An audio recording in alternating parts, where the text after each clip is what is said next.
Hello, my name is Carly Allen. My presentation is titled Creating Legally Sound FBAs and BIPs.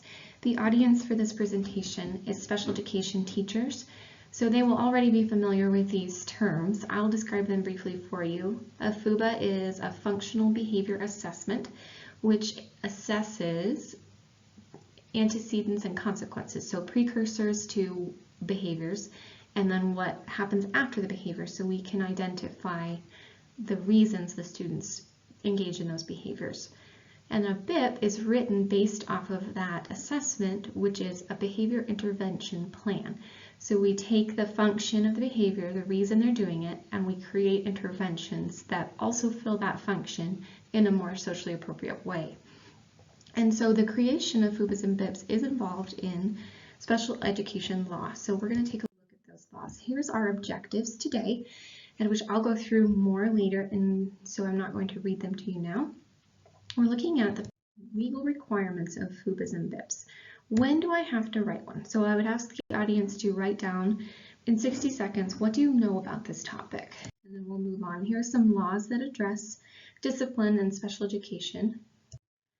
And these, I would start with the foundations of school discipline, and that involves students of all abilities. And so every school is required to have and teach a code of conduct that includes these things. And this is based off of Safe Schools Act and similar laws that try to get violence out of our schools. So that is the basis of these laws. They apply to all students.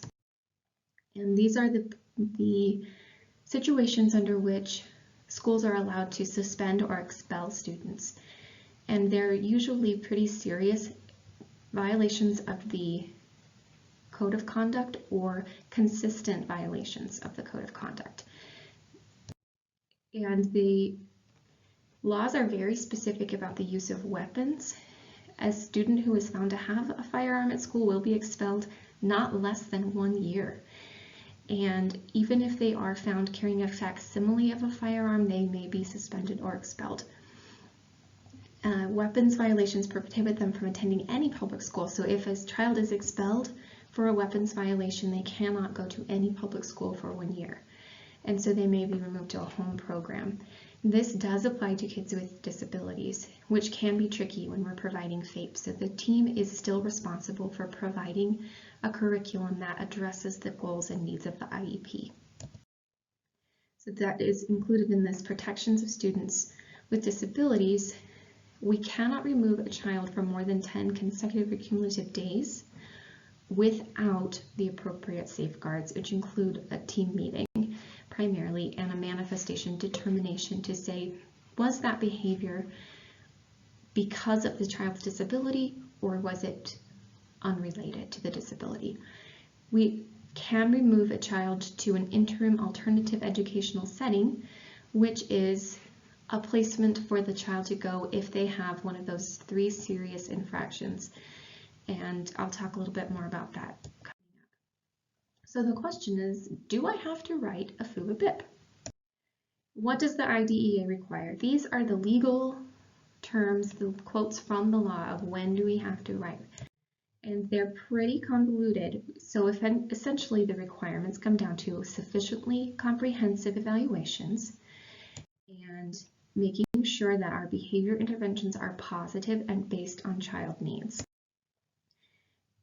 And Colorado law does require that laws, including timeout procedures, behavior programs, including timeout procedures, must include a comprehensive functional analysis. So, interpret these statutes. Do I have to write a FBA BIP? So here's a list of when you are legally required to conduct one. If there is a change in placement, which is 10 or more, once we reach 10 consecutive or cumulative days, that is considered a change in placement. And if we do that without holding a team meeting, we are considered in violation. And there, you can read all of the times when you are required to conduct a FBA BIP. Special circumstances are surrounding weapons, drugs, and serious bodily injury. And it was under these circumstances, through the IDEA, that the child can be removed to an interim setting where they will continue to receive FAPE, and a FBA BIP will be completed and a manifestation determination. So here's some case studies. At this point, I'm not going to read each case study, but the audience, we would read through the study and I will ask, are you legally required to conduct a FBA at this circumstance? And then I will explain the legal precedent or regulation behind the reason that that child needs or does not need a FBA BIP. So we have Sally. Sally again with illegal drugs. We're yes required. Kelly, are we required? Yes. So we would go through all of these examples. I'm going to skip over it here for the purposes of time. Gwen, this has a special circumstance because the school is actually in violation of IDEA for suspending her for more than 10 days before holding the appropriate meetings.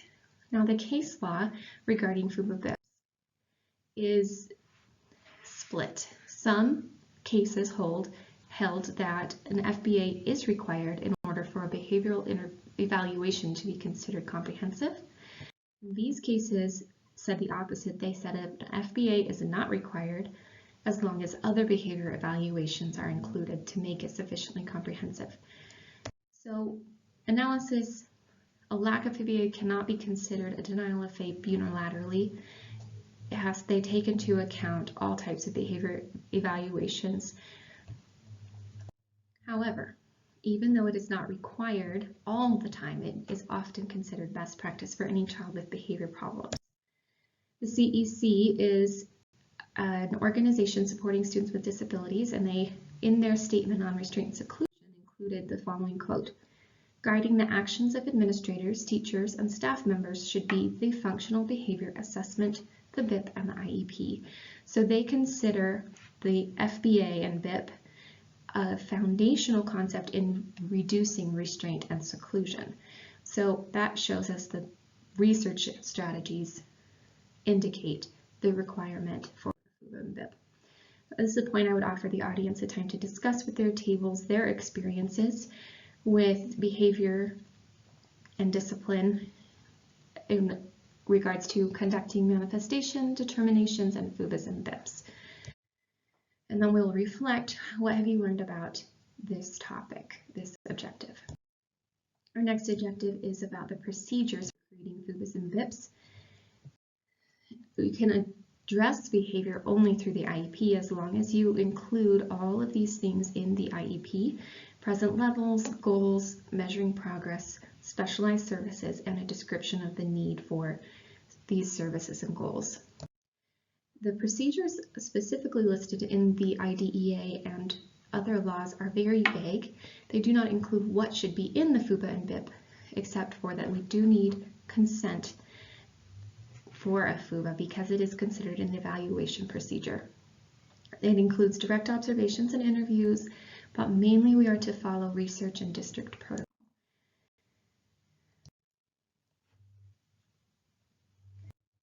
The behavior intervention plan, the BIP, should use multiple strategies that are positive. So we need to focus on reinforcement strategies, as the science tells us that those are more effective than consequence, typically is known as consequences, or punishment strategies. If we describe only behaviors that are prohibited, we will be out of compliance with the IDEA and similar laws. We need to explain how the child is to learn more appropriate behaviors. The CEC offers us 6 steps for conducting a FBA and BIP, you can see here. And then we will reflect, what have we learned about this objective. Our final objective is to describe controls in place for specified behavior interventions and list interventions that are prohibited. So we would reflect on what we know, then we'll turn and have a conversation with our table mates. And we're going to look at behavior through permitted, controlled, or prohibited categories. So permitted behavior interventions are positive, reinforcement-based, unobtrusive, or they are those that are applied to students without disabilities in the Code of Conduct. They cannot result in a change of placement or FAPE. So we'll make a prediction what goes in this category, and then here they are. You can take a look at them and we could discuss them. And we have this court case, Honig v. Doe, 1988, where 2 students were suspended, and what came from it was that the students should not have been suspended while disciplinary actions were being reviewed. And so the implications are that we cannot change the IEP, the placement, without holding the meeting. So if we want to change a student's placement because of their behavior, we need to hold a meeting. But if we can use other disciplinary procedures that do not change placement, those are generally not restricted. Controlled interventions are those that can be dangerous or used excessively if not controlled, and they are permissible. So what are some interventions you think fit in this category? And here are some for us to go through. Exclusionary timeout is allowed. That is where this child is removed from reinforcing activities. And overuse can lead to a disruption of FAPE, so we need to just monitor how we are using it and making sure that it is teaching prosocial behavior through the behavior consequence method. In-school suspension is not necessarily considered suspension until it is become excessive. It is often a consequence given to students without disabilities, so it is considered appropriate for children with disabilities as well, as long as it does not impact their ability to learn. Out-of-school suspension, again, is allowed as long as we do not exceed 10 days without holding the manifestation determination and FBA BIP. And again, this is another implication from this Honig v. Doe court case where if the parent disagrees with the placement decision for the school, but the school decides that the child is not safe for the school has protections to remove the child, but we just have to hold a meeting and file an injunction. We cannot unilaterally place the child in a different setting or suspend or expel the child. Prohibited interventions are unilateral change in placement or interventions that result in abuse, like I bet you can guess the buzzwords: restraint and seclusion. We also have corporal punishment and long-term suspension. Corporal punishment is just what it sounds like: spankings, hitting with a ruler on the hand. Those actually are still legal in Colorado, but it is illegal to use corporal punishment for kids or people with disabilities. It does not respect the rights of students to be treated with dignity, so it should not be used. And it is not common, but remember not to do that. Long-term suspension, again, 10 days is our limit. Restraint, these are the definitions used by the CRDC, which reports statistics about restraint and seclusion. Seclusion, here's the definition. It is not the same as timeout. Here's some statistics that show how often children with disabilities are restrained. So we can see that 80% of the kids being restrained, physically restrained, are children with disabilities. So it is used much more for children with disabilities than those without. We need to keep this in mind so that we're not using this as our first method of intervention for children with disabilities, that if we use it for everyone in this specified circumstances, and we are not being discriminatory. CEC's position says that these procedures should never be used even in emergencies. Prone restraint, that is where they're laying face down on their stomach and someone is holding them down. That is a very dangerous position, as you can see would block their airway. Anything that puts pressure on the chest or lungs, mechanical restraint, and seclusion as a form of discipline. None of these should be used educationally. These are sometimes okay for law enforcement, but educators are not law enforcement, so we should not be using those. The ABA International is another professional organization for behavior analysts, and they have a slightly different way of saying their restraint seclusion statement, but it is fairly similar. Inappropriate or unnecessary use of seclusion and restraint should be prohibited. There are severe behavior problems that may rarely, with meticulous clinical oversight, use restrictive interventions such as seclusion and restraint, but there are specific controls in place. As you can see in the Protections of Persons Against Restraint Act, some restraints are actually not considered restraint legally. So some of those positions that the ABA International is referring to are not legally considered restraint, they are behaviorally considered restraint. So use of restraint overall is only within emergency and extreme caution. It's not as a form of punishment. It is only for safety. We need to prioritize prevention of harm to the student. There are several cases that follow restraint and seclusion laws.